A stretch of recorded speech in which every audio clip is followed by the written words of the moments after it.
Hello, John Mason. How is everybody?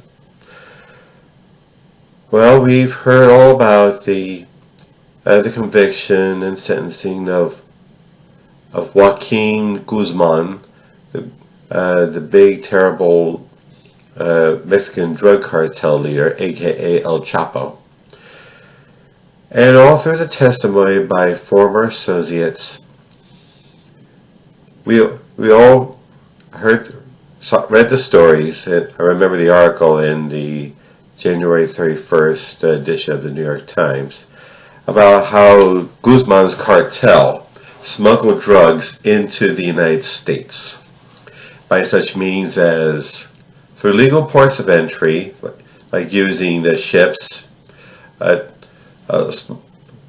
offshore and boats taking them to the shore, taking the drugs to the shore through compartments in cars, compartments in train cars, inside cans of jalapeno peppers, and even in tunnels, going into tunnels underneath the border.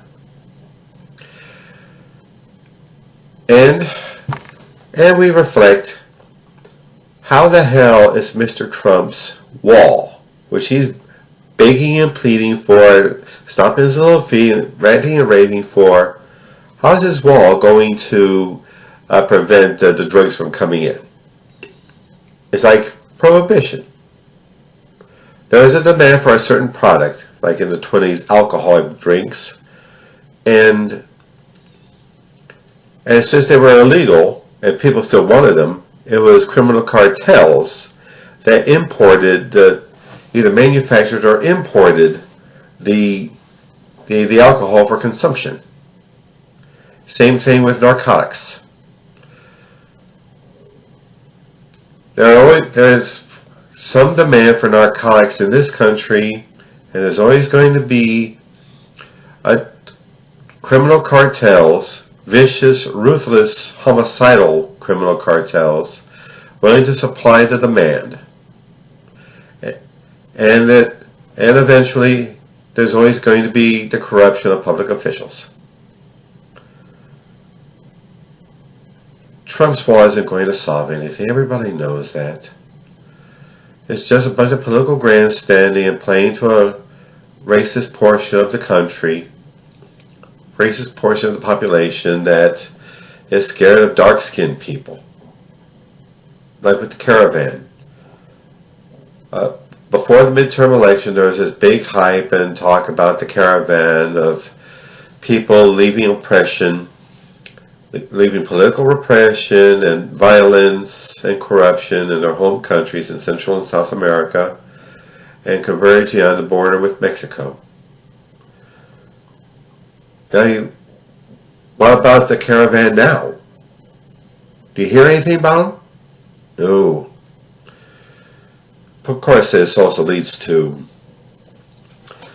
the news media finding a kind of flavor of the month, Baskin-Robbins issue to write about.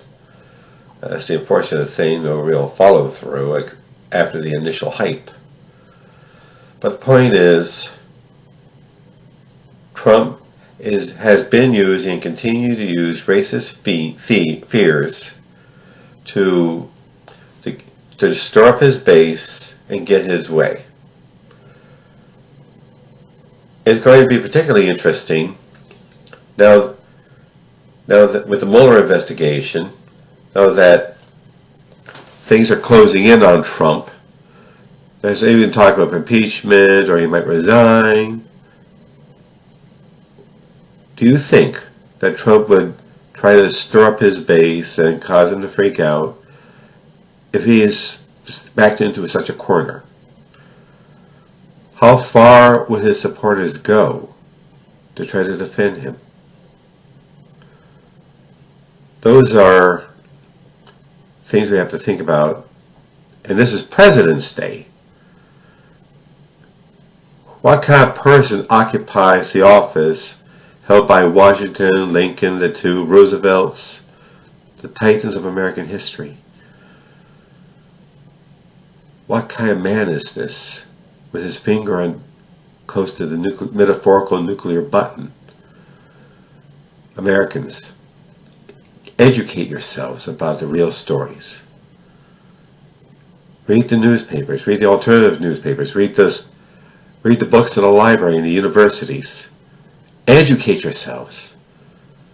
And come together. Communicate with each other. Organize with each other.